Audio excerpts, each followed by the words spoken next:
March 2019, and it's South Africa's first exponential quotient ranking. This is of the JSE 100 companies.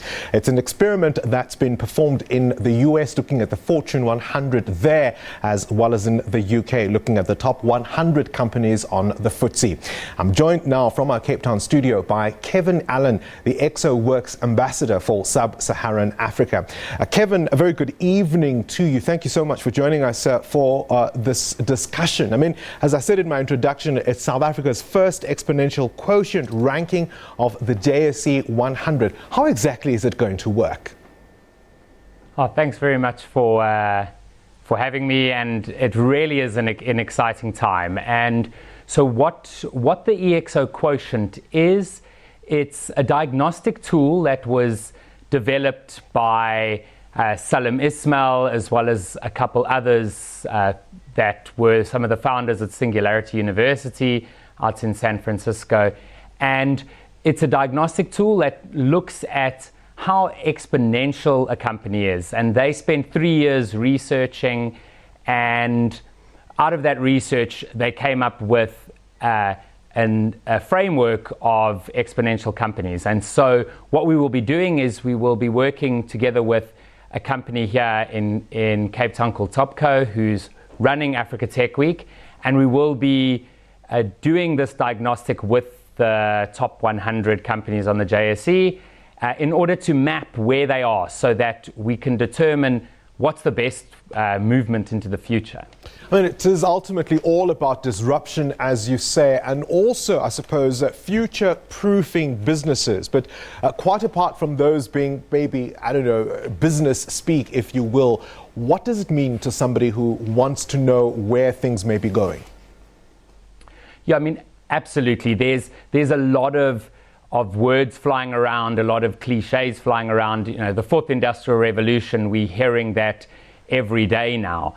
And disruption is quite a hard word. A lot of people hear disruption and they get very worried, or they see it very negatively.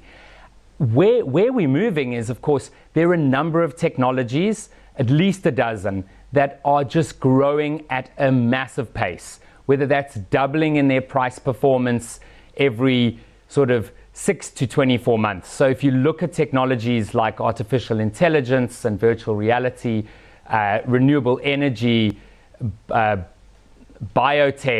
gene sequencing, a lot of these technologies are just growing so fast.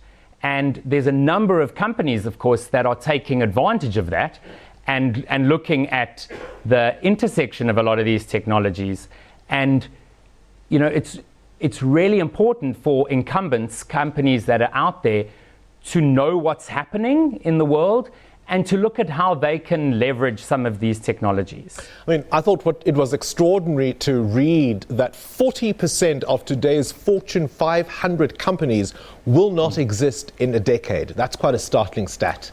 Well, I mean, it's very interesting to see that when the exponential quotient was performed with the Fortune 100 in the USA in 2015, that the top 10 companies have outperformed both the S&P by 3 times, as well as the bottom 10% essentially exponentially, because the bottom 10% all actually lost value.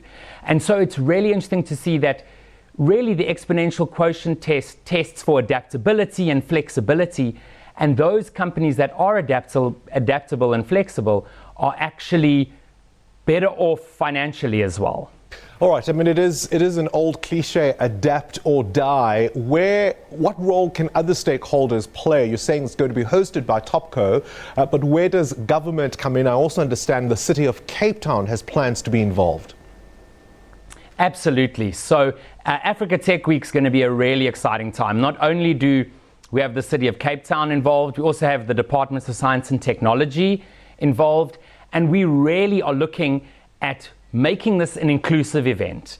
The tech space and the tech world is not the most inclusive. There's a small number of people in the world really that control it. It's very so it's quite exclusive, and we want to open that up to more people. We want people to understand that, technology really is there, can make a massive difference in the world. It's not only about being scared that technology is going to take jobs or technology is going to make things worse, that the sort of dystopian science fiction world, but there's so much that technology can do to make the world a better place. And that's really what we want to show at Africa Tech Week. And by doing the EXQ, we really want to give those top 100 companies an opportunity to see where they are, and to then say, well, what do we do to move forward, to actually ensure that we are not disrupted? There definitely is the saying, disrupt or be disrupted. And a very famous Silicon Valley VC, David Rose, said that companies that continue to operate on 20th century principles will not exist into the 21st Indeed, century. they may well get left really behind. is true. We'll have to leave it there. Kevin Allen, the ExO Works Ambassador for Sub Saharan Africa. What's the saying? The future will belong to those who prepare for it. Fascinating discussion.